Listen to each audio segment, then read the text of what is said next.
E uma das coisas que eu escuto bastante rádio, e eu escuto o Reinaldo Azevedo, por exemplo, falar bastante que não tem nenhuma prova contra o Lula, cara. Cara, tem que abrir os processos e olhar. E lá você tem sentenças que explicam muito bem o que aconteceu. Qual que é o sentido? Qual é o sentido, Igor? De você ter uma reforma no sítio feito por uma empreiteira. Quantas empreiteiras do porte da OAS você vê indo fazer uma reforma num sítio?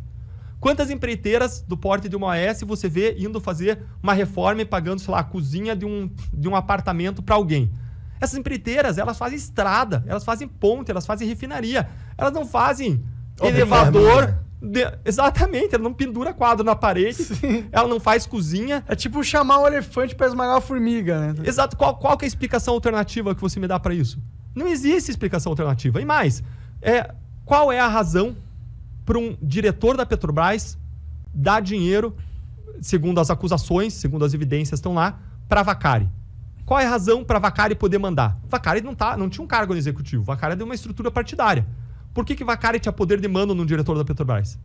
Cara, é 2 mais 2, cara. Então, quando você olha a realidade, você olha como funcionou, e você olha onde foi parar o dinheiro, você precisa lembrar que o ex-presidente Lula ele foi condenado não por triplex e não por sítio apenas. Ele foi condenado por esquema de corrupção da Petrobras, envolvendo dezenas de milhões de reais. Não foi 1 milhão e pouco do triplex e 1 milhão e pouco do sítio. Foi muito mais que isso. Depois você vê ainda outro caso do Instituto Lula, mas que ainda estava pendente de julgamento. E agora tudo isso foi anulado pelo Supremo. As investigações vão ter que recomeçar do zero, provavelmente vão dar em prescrição se chegarem em algum lugar. Agora, e eu preciso ressaltar sempre que eu falo sobre qualquer caso específico. Coisas não foram destruídas já e já era. Esse é o problema. Quando você anula, você não consegue reproduzir as provas. Por quê? Porque você não tem como refazer uma busca-apreensão feita 5 anos atrás para aprender as mesmas coisas. Não vão estar lá. Então essas provas vão pro ralo. Exatamente. Eles anularam, eles garantiram impunidade. Sei. Mas eles não inocentaram, né? Ninguém julgou ele inocente, ninguém apontou inocente. Sim, claro. Mas é que tipo ele nunca mais vai ser preso. Por isso, provavelmente. Muito provavelmente. 99% não vai ser preso. Mas sempre que eu faço esses comentários sobre casos individuais, eu preciso ressaltar, isso vale para toda a nossa entrevista, que a última palavra é sempre da justiça, toda pessoa é presumida inocente até a última recurso, da última decisão, no último tribunal, e que eu não estou imputando culpa a ninguém. A pessoa é julgada pela justiça. Eu vi ele falando lá. Eu acho que ele é a alma mais honesta que já existiu. Eu vi ele falando. É verdade, eu acho. Então, são coisas escandalosas mesmo, o lance da Atibaia, do triplec, que nem ele fala. Mas eu entendo o argumento, se for do Reinaldo Azevedo, eu não acompanho tanto, mas tipo, se for argumento assim, as provas não são ultra fortes, não tem nenhum ligando o Lula exatamente com o esquema de propina. Tipo, não, exatamente, eu não vejo, assim, pelo menos. Eu vejo você ligando assim, ó. O Lula é um cara que foi beneficiado por empresas que estavam ligadas... Alguma ligação tinha, mas não tem ali um bagulho assim... Não tem, tipo, o Lula mandou trocar um dirigente da Petrobras por causa... E eu tenho uma gravação de alguém falando, com o Lula falando, é pra trocar o cara da Petrobras. Você não tem isso. Você não tem esse tipo de prova, entendeu? Tá, olha só. Eu vou falar de outro caso de corrupção para aí você entender isso um pouco melhor. Corrupto não passa recibo, a não ser que ele colabore. Claro. Corrupto não vai passar recibo. Então, tinha um caso de auditores fiscais. Os auditores fiscais, eles ligavam para os empresários e eles ligavam de telefones públicos para os empresários que eles estavam fiscalizando. E nessas ligações, eles combinavam de encontrar os empresários em supermercados, em lojas de imóveis, em outros lugares, e falavam, vamos lá ver umas lajotas? Eu preciso entregar lajotas. E eles conversavam sobre coisas banais que eles iam fazer, ligando o telefone público e usando o codinome. Então é como, sei lá, se o nome de uma fosse, sei lá, Juliana, vou usar um nome fictício, e ela usasse o nome Ana, tá? Então, essas pessoas, elas usavam codinomes, ligavam de telefones públicos para os empresários que eles estavam fiscalizando, combinando encontros em lugares inusuais. Aí a gente foi olhar os autos de infração feitos pelos auditores. E o que você encontrava? Você encontrava falhas crassas e uma subtributação, uma tributação menor do que a devida. Qual é a explicação para isso? Qual é a explicação para isso? Erraram? Foram bonzinhos com os empresários? E quais é a explicação para aquelas entregas de lajotas em supermercados, etc., encontros obscuros, ligação, uso de codinomes? Deltan, mas você não tem entrega de propina na conta. Você não tem o pagamento da propina na conta da pessoa. Você não tem o pagamento de propina da conta, mas não existe uma explicação ali que explique tudo isso que não seja a corrupção daqueles auditores, que usavam codinomes, que ligavam de telefones públicos e que cometeram vários atos irregulares ao longo daquela fiscalização. Então, várias vezes na corrupção você não vai ter o recibo, você tem que trabalhar com aquilo que a gente chama de provas indiciárias. A jurisprudência, o entendimento dos tribunais brasileiros é uníssono, é uniforme no sentido de dizer que quando você tem um conjunto de indícios, de provas indiciárias, isso pode levar a uma convicção, a uma formação de opinião mais forte, para além de uma dúvida razoável, e você condenar alguém. E quem entendeu isso em relação ao caso Lula, né, que depois veio a ser anulado, mas quem entendeu isso não foi Deltan, foram 15 a 20 procuradores da República que formularam as acusações. Mas foi um juiz que julgou esse caso. Mais, foram 3 desembargadores independentes que revisaram esse caso. E mais, foram 4 ministros do STJ, vários deles colocados pela gestão do PT lá.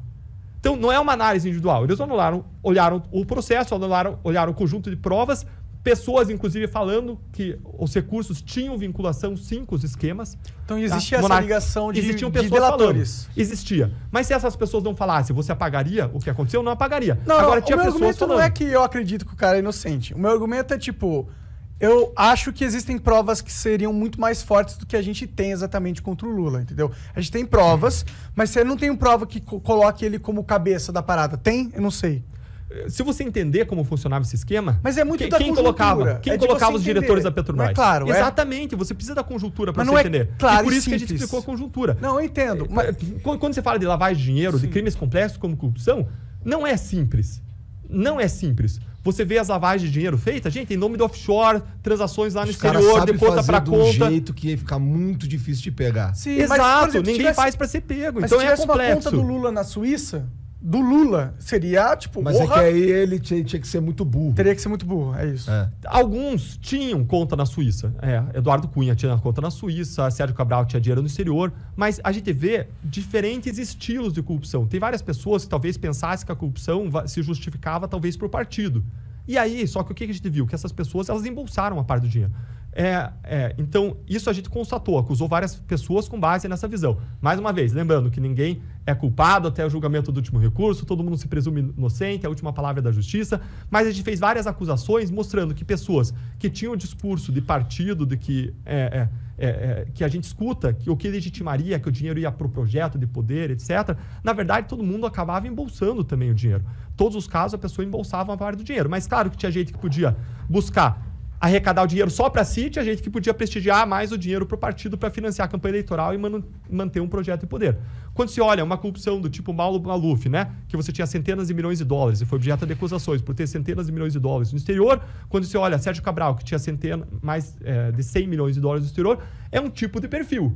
Quando você olha uma pessoa que recebeu 1 milhão aqui, 1 milhão lá, né, uma reforma de apartamento aqui, uma reforma lá, e não especificamente uma pessoa qualquer, mas teve mais um caso nesse sentido, você tem um outro estilo, né? Outro estilo de corrupção. Não sei que tenha valor que a gente não encontrou, mas você tem um outro estilo. Agora, se justifica? Não se justifica. Sabe que eu estava conversando com uma pessoa um tempo atrás e a pessoa estava falando, Deltan, mas olha só, na política hoje tem a questão de que o cara lá que está decidindo, né, que tem a caneta para tomar decisões na política, num governo, o cara precisa ter um certo colchão, porque o cara vai ser processado pelo TCU, o cara, por mais que tente fazer a coisa certa, o cara vai acabar sendo responsabilizado. Então, o cara tem que ter uma colchão de liquidez no exterior. Eu estava falando especificamente do caso envolvendo um cara do PSDB, que foi processado lá em São Paulo. E o cara tentando justificar isso para mim.